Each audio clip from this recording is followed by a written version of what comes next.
दोस्तों अभी कुछ अरसा पहले हिमाचल के अंदर कांग्रेस ने बहुत से चुनावी वादे करने के बाद चुनाव जीता और सरकार बनाई। लोगों को उम्मीद थी कि सरकार ने जो वादे किए हैं वो अपने पूरे करेगी और जैसा कि माना ही जाता है कि जिन वादों पे जिन आधार पे सरकार ने चुनाव लड़ा है वो चुनाव जीतने के बाद ज़रूर पूरे करेगी। पर दोस्तों लोगों का सपना उस समय चकनाचूर हो गया। जिन लोगों ने कांग्रेस सरकार को वोटें डाली थी कि शायद ये उनकी बात सुनेगी, इनकी पहली जो गारंटी दी थी, इन्होंने स्पष्ट कहा था कि 5 लाख युवाओं को रोजगार मिलेगा, जबकि सत्ता में आते साथ ही सरकार बनाते साथ ही जो सुखविंदर सिंह सुक्खू वहाँ के सीएम बने, उन्होंने कहा कि हिमाचल बहुत छोटा राज्य है, यहाँ पे इतनी सारी नौकरियाँ नहीं दी जा सकती।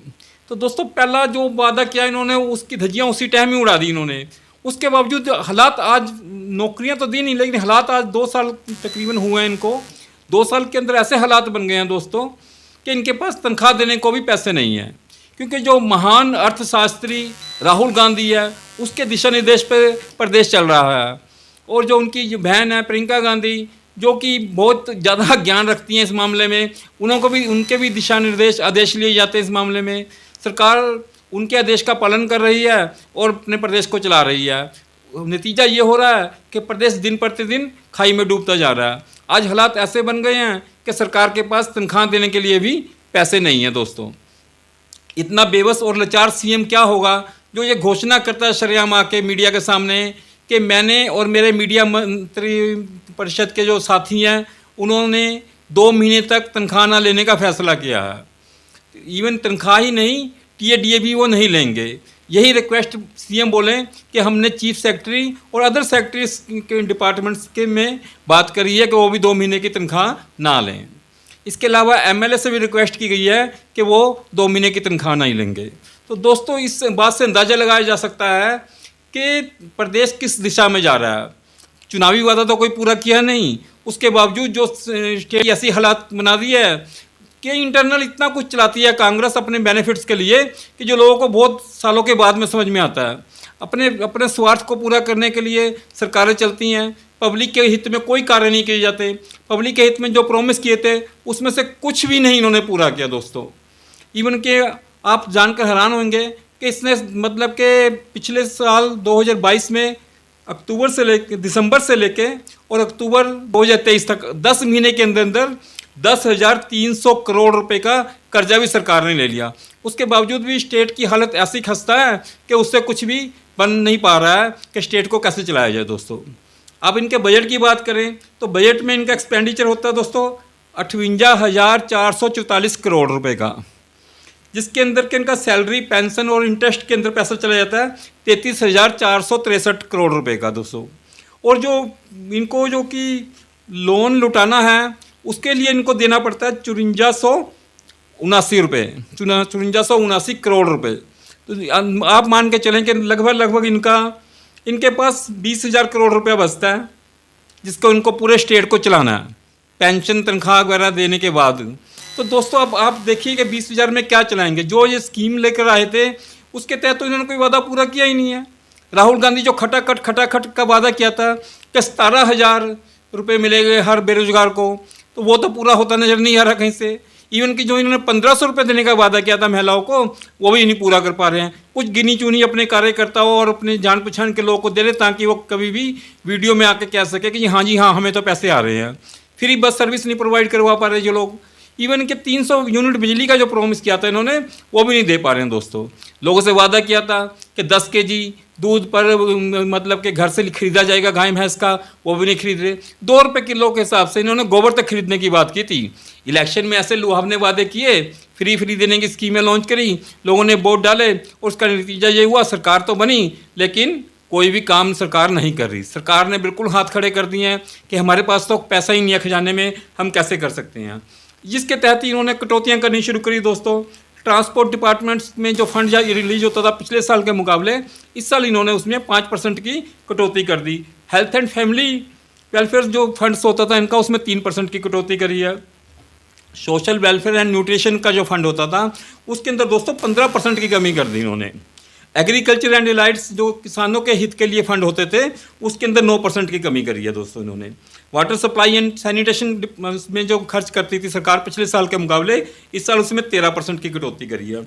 हद तो जब हो गई कि इस समय प्रदेश की हालत इतनी खस्ता हो गई है कि बादल फट रहे हैं, सड़कें टूटी हैं और बहुत सी मतलब कि नदियाँ उफान पे आने के कारण शहरों का मतलब सत्यानाशा हो चुका है।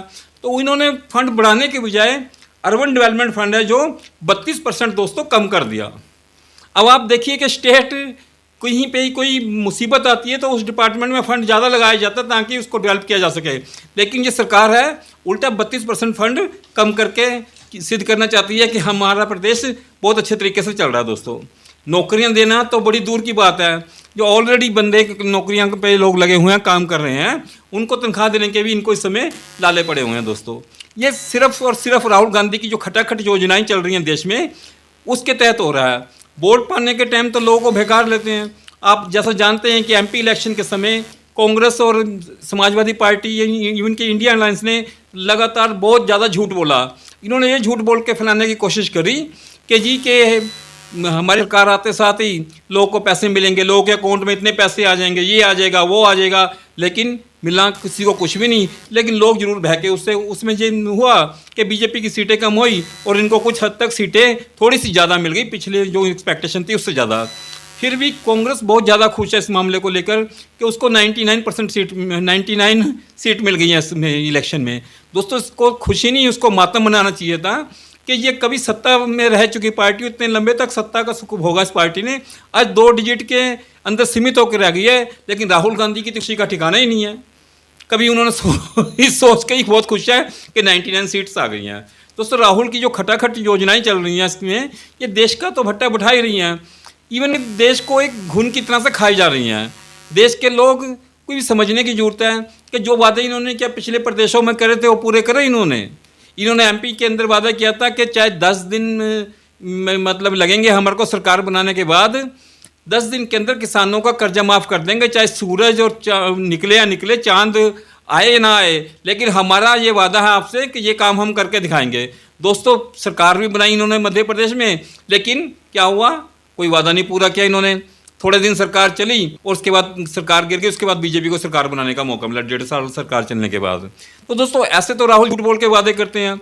लखनऊ में देखा भी था, पीछे आपने वीडियो में देखा होगा, कैसी औरतें कांग्रेस के दफ्तरों के गेड़े काट रही थी कि हमने तो अपना वादा पूरा किया, अब कांग्रेस क्यों नहीं अपना वादा पूरा कर रही, क्यों नहीं हमारे अकाउंट में पैसे आ रहे हैं इस समय हैं।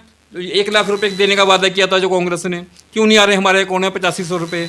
तो दोस्तों, कांग्रेस हमेशा झूठे वादे करती है, लोगों को बहकाती है। अब ये लोगों को चाहिए ना, उनको समझदारी उनकी दिखाई जाएगी कि वो क्या चाहते हैं। वो क्या चाहते हैं कि ऐसे झूठी पार्टी के साथ काम करना चाहते हैं वो, कि जो कि हर प्रदेश में पहले झूठ बोल कर आ रही है और दोबारा उनके प्रदेश में भी झूठ बोलती है और लोग फिर उनके बहकावे में आ जाते हैं। दोस्तों, हिमाचल की हालत ऐसे खस्ता हो गई कि हिमाचल ने जो वादे किए थे कि जी यहाँ पर बागवान और मतलब कि सेब के जो बागवान हैं वो मिलकर फैसला करेंगे कि उसका रेट क्या होगा, ऐसा कुछ होता नज़र नहीं आ रहा। जब सत्ता में नहीं थे तो अडानी के सीमेंट प्लांट को लेके बहुत हाई तोवा मचा रहे थे कि हाँ अडानी का ये हो गया, वो हो गया, अडानी सीमेंट में ऐसा कर रहा है, वैसा कर रहा है। जबकि अडानी के सीमेंट प्लांट से बहुत से ट्रांसपोर्टरों को जो कि लोड कर सीमेंट लेके जाते थे इधर से उधर, उनको रोज़गार मिलता था। इन्होंने ऐसी चालें चल के स्ट्राइक कराई और उसके बाद फिर बाद में आपस में समझौता हुआ कि नहीं, किसी के ट्रांसपोर्टरों ने देखा कि इससे नुकसान तो हमारा ज़्यादा, और अडानी को तो फ़र्क नहीं पड़ता, तो वो माने और किसी तरह से काम चलना शुरू हुआ। फिर रोला डालना शुरू किया इन्होंने, अडानी सेब के बागानों पे कब्जा करता जा रहा है, सेब के पर कब्जा करते रहा। अब इनकी सरकार थी तो क्यों नहीं इन्होंने ये फैसला कर लिया, क्यों नहीं सेब के लिए कोई नीति बना दी इन्होंने। सेब का समर्थन मूल्य इन्होंने तय करने की बात की थी कि सेब को के ऊपर एक रेट तय कर दिया जाएगा, जो बागवानों के साथ मिलकर होगा, उस पर भी कोई काम नहीं कर रहे। प्रदेश का मुख्यमंत्री इतना लाचार और विवश हो गया है कि उसको लगता है कि बस मैं तो अब पता नहीं कैसे सरकार चला पा रहा हूँ। जो आदमी मैनेज नहीं कर पा रहा वो तनख्वाहें छोड़ने की बात कर रहा है, जिससे कि होना कुछ भी नहीं है। सरकार के खर्चे कोई कम नहीं होने लगे, तनख्वाहें तो बहुत छोटा सा पार्ट होता है सरकार के खर्चों का, बाकी जो खर्चे हैं वो तो स्थिर होते रहेंगे। इससे 2-4 करोड़ रुपए बचाने से कुछ हासिल नहीं होगा जब तक कोई सॉलिड पॉलिसी नहीं लेकर आते कि प्रदेश को कैसे चलाना है, प्रदेश के युवाओं को कैसे यूटिलाइज करना है, उनको क्या रोजगार देना है और कैसे रोजगार देना है उनको। उनके लिए तो कोई स्कीम नहीं, उनके वेलफेयर के लिए तो कोई स्कीम नहीं।